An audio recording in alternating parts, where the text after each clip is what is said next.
En Punto Final, revelamos en exclusiva las imágenes que confirman una hipótesis contundente. El crimen de la abogada Andrea Vidal no fue un hecho fortuito, sino la ejecución de un plan calculado al milímetro.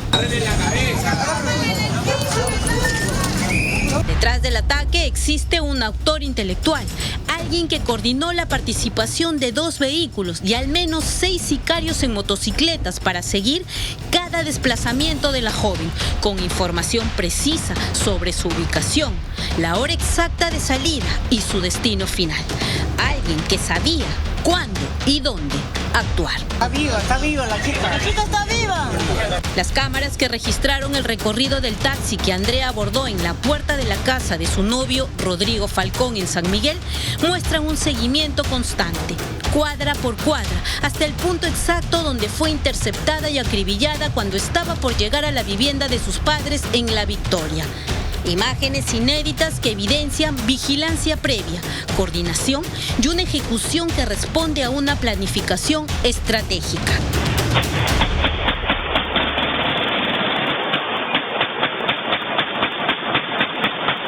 Minutos antes de que el taxi que había solicitado Andrea llegue a recogerla hasta la puerta de la casa de Rodrigo, un vehículo se estacionó en esta zona.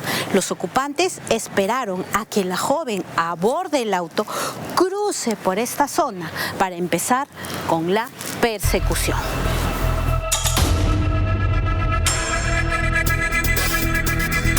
Eran las 8 de la noche en la cuadra 1 de la calle Rodrigo Pasos en San Miguel.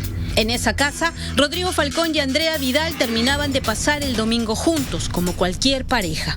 A las 8:28, un auto se detuvo frente a la puerta. Era el taxi por aplicativo que Andrea pidió para regresar a la casa de sus padres en La Victoria. La escena parecía cotidiana, sin nada que llamara la atención. Pero hay detalles que hoy ya no parecen coincidencias. Minutos antes de que llegara el taxi que Andrea había solicitado, un vehículo negro se estacionó al final de la cuadra. Cuando el auto por aplicativo se detuvo frente a la casa de su novio, Rodrigo se acercó, confirmó que era el servicio correcto, ayudó a Andrea a subir y se despidió de ella. El taxi avanzó lentamente hacia la esquina para iniciar la ruta y casi al mismo tiempo, el vehículo negro encendió el motor y comenzó a seguirlo.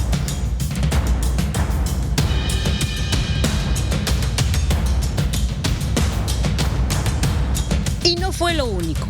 Otro auto estacionado cerca de la vivienda de Rodrigo hizo un breve juego de luces justo cuando él observaba cómo Andrea se alejaba.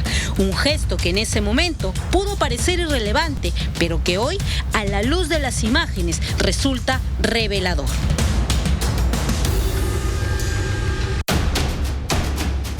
Eran las 8:27 de la noche. Andrea viajaba en el taxi sin imaginar que estaba en peligro. Pero mientras avanzaba por las calles de San Miguel, el escenario a su alrededor empezó a transformarse. Ya no era un solo vehículo el que seguía el recorrido. Había 2 más. Y en cada avenida por donde pasaba el taxi comenzaban a aparecer motocicletas. No era una ni 2. Las imágenes muestran hasta 4 motos moviéndose alrededor del auto en el que viajaba Andrea, como si cerraran el cerco sin que ella lo supiera.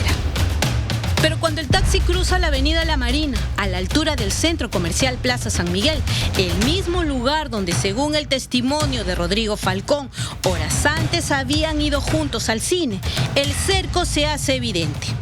Las imágenes muestran una escena perturbadora. El taxi en el que Andrea viajaba parecía ir escoltado, rodeado por 3 vehículos y hasta 4 motocicletas que se desplazaban a su alrededor, siguiendo cada giro, cada avance, como si cada movimiento estuviera previamente coordinado.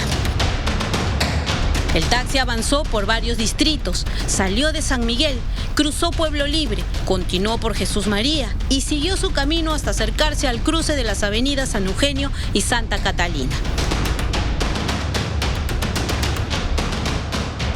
Durante el trayecto, a las 9:11 de la noche, Rodrigo le enviaba mensajes.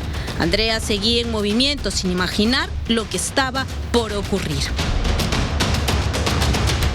20 minutos después, el vehículo fue interceptado por los sicarios.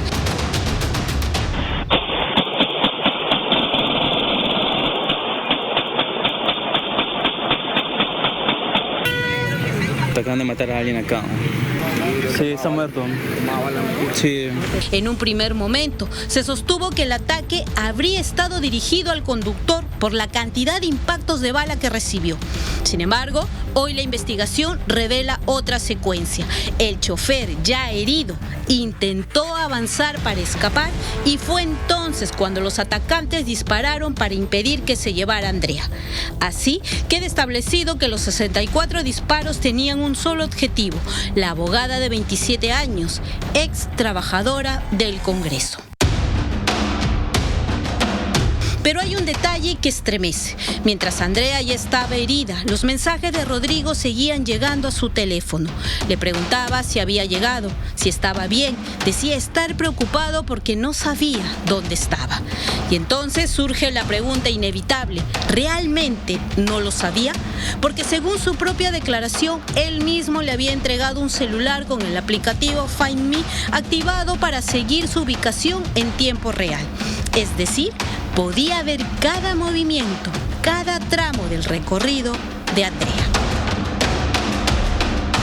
Pero aquel seguimiento que vimos, cámara por cámara, no terminó esa noche.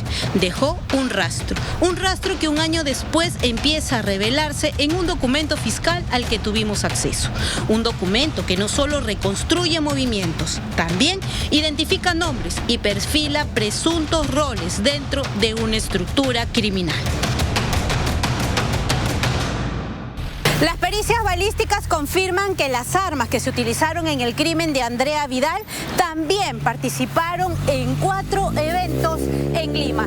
Estos hechos vinculados al robo de teléfonos, raqueteo y crimen por encargo. Es decir, no se trataba de armas que aparecían por primera vez en una escena del crimen.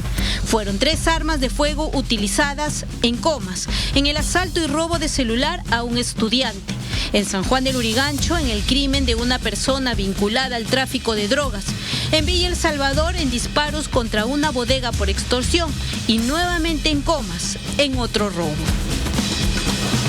Ciudadanos de nacionalidad extranjera que siempre aparecen manejando motocicletas con características de las 125. No soy antropólogo, no soy técnico en lectura de radiografías de vehículos, pero todo indicaría que esos serían parte de los presupuestos por los cuales también en esta línea estamos bajo la persecución de ciudadanos extranjeros. El análisis minucioso de las imágenes permitió a los peritos de la DIRINCRI hacer lo que parecía imposible: descifrar la placa del vehículo que siguió a Andrea. No fue un trabajo sencillo. Las cámaras no registraron con claridad los caracteres, pero cuadro por cuadro, ampliación tras ampliación, lograron reconstruir el número, y con esa información surgió un dato revelador. Un mes después del ataque, el 10 de enero del 2025, ese mismo vehículo emprendió un viaje hacia Barranca. Los investigadores de homicidios identificaron a Lucero Espinosa como la persona que pagó el peaje con su tarjeta de débito. Ese día, según su declaración, su expareja había alquilado el auto. Bajo la dirección jurídica y tutela jurídica del director de la investigación y responsable de la carga de la prueba, que es el Ministerio Público, ya tenemos esa línea, ese perfil de las personas que proveyeron los medios empleados. Algunos ya con detención preliminar, algunos otros ya por su modus vivendi en la cárcel. La investigación avanzó un poco más. Se confirmó que la placa utilizada era un duplicado de otro vehículo, cuyos propietarios demostraron ante los investigadores de la DIRINCRI que su auto, un Kia Rio, estuvo con ellos el día del crimen.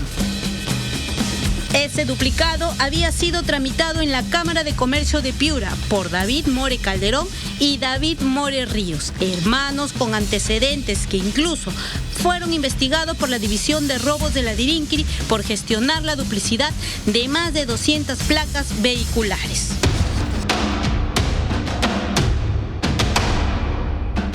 La placa que gestionaron, según la Fiscalía, es la misma que llevaba el auto que siguió el taxi de Andrea aquella noche. Las piezas comienzan a encajar, pero había otro elemento que cerraba aún más el círculo. El tráfico de llamadas detectó una comunicación clave y sorprendente.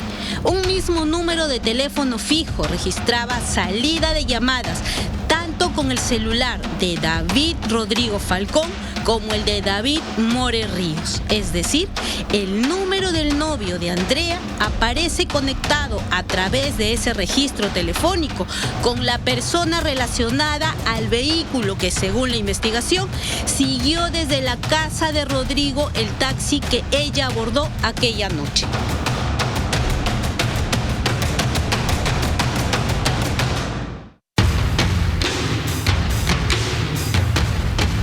A esto se suman contradicciones en las declaraciones de Rodrigo Falcón. Una de ellas negó que Andrea tuviera acceso a su vivienda en San Miguel, pese a que testigos confirmaron que ella ingresaba con frecuencia. De hecho, las propias cámaras registran su salida del inmueble minutos antes de abordar el taxi la noche del crimen.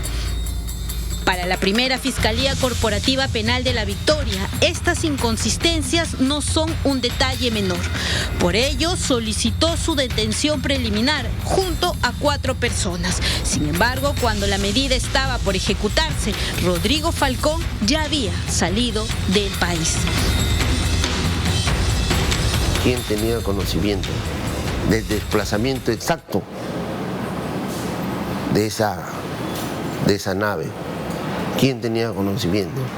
¿Quién sabía en ese momento por qué lugar se estaba desplazando? ¿Quién tenía conocimiento? Eso es materia de investigación.